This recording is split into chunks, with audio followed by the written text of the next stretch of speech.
সবকিছু যদি আল্লাহ সৃষ্টি করে থাকে তাহলে আল্লাহকে কে সৃষ্টি করেছে? এই প্রশ্নটির সম্মুখীন আমরা প্রায়ই হই, যেটা অমুসলিমদের কাছে হতে পারে, যেটা নাস্তিকদের কাছে হতে পারে, এবং আমাদের মতো মুসলমানদের মাথায়ও এই রকম প্রশ্ন ঘোরে। এই প্রশ্নটির উত্তর আমি আপনাদেরকে দিয়ে দিব ছোট্ট একটা ঘটনার মাধ্যমে। তো চলুন শুরু করা যাক সেই ঘটনাটি।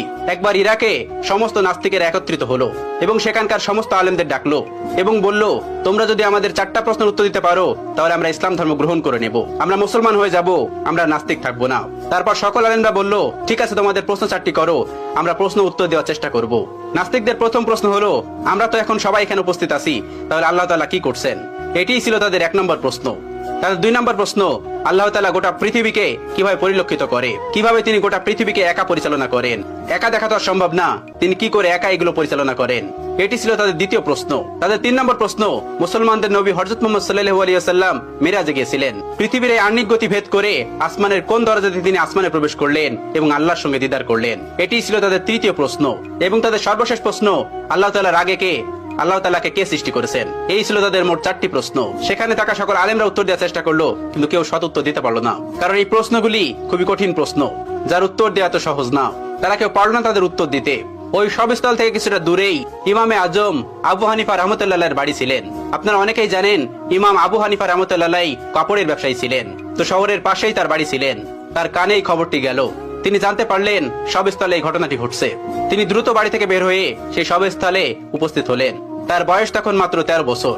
তখন তিনি 30 পারা কোরআনের হাফেজ। তিনি সেখানে উপস্থিত হলেন এবং তিনি পিছন থেকে বললেন, আমি তোমাদের এই 4টি প্রশ্নের উত্তর দিতে চাই। সবাই সেখানে অবাক হয়ে গেল, এই ছোট্ট বাচ্চাটি এই কঠিন কঠিন প্রশ্নের উত্তর দেবে? অবাক হয়ে তাকে ডেকে নিল এবং বলল, তুমি আসো।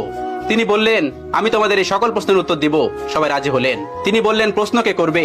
একজন দেখিয়ে দিলেন, ওই যে মঞ্চে যে বসে আছেন উনি প্রশ্ন করবে। চেয়ারে বসে থাকা ওই লোকটিকে আবু হানিফা রাহমাতুল্লাহ বললেন, তুমি যখন আমাকে প্রশ্ন করবে তখন তুমি আমার ছাত্র, আমি তোমার শিক্ষক, তাহলে আগে তুমি আমাকে ওই চেয়ারে বসতে দাও, আর তুমি নিচে দাঁড়িয়ে আমাকে প্রশ্ন করবে। উদ্ভট হলেও এটি তারা মেনে নিয়েছিল। আবু হানিফা রাহমাতুল্লাহ চেয়ারে গিয়ে বসলেন এবং ওই নাস্তিকটি নিচে এসে প্রশ্ন করলো। প্রথম প্রশ্নটি ছিল এরকম যে, আল্লাহ তাআলা এখন কি করছেন? আবু হানিফা রাহমাতুল্লাহ তীক্ষ্ণ বুদ্ধি সম্পন্ন একজন মানুষ ছিলেন।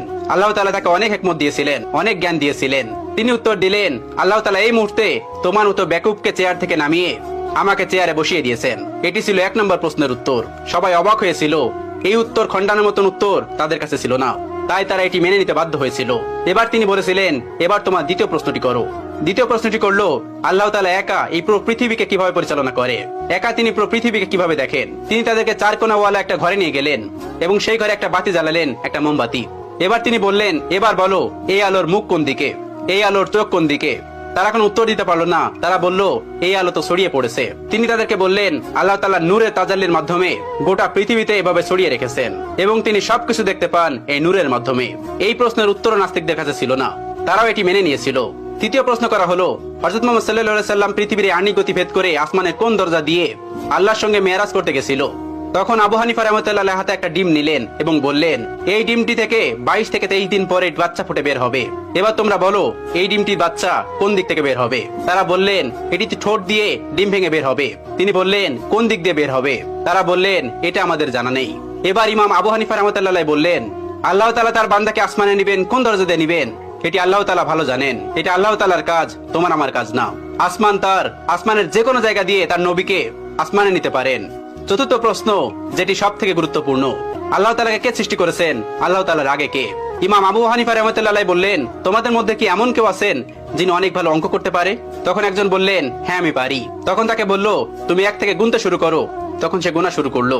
1 2 3 4 5 6 7 8 9 10 10 পর্যন্ত গোনার পর আবু হানিফা রাহমাতুল্লাহ তাকে থামিয়ে দিলেন এবং তাকে বললেন, এবার তুমি উল্টো দিক দিয়ে গোনা শুরু করো। তিনি গোনা শুরু করলো 9 8 7 6 5 4 3 2 1। এরপরে এসে সে আর গুনতে পারলো না।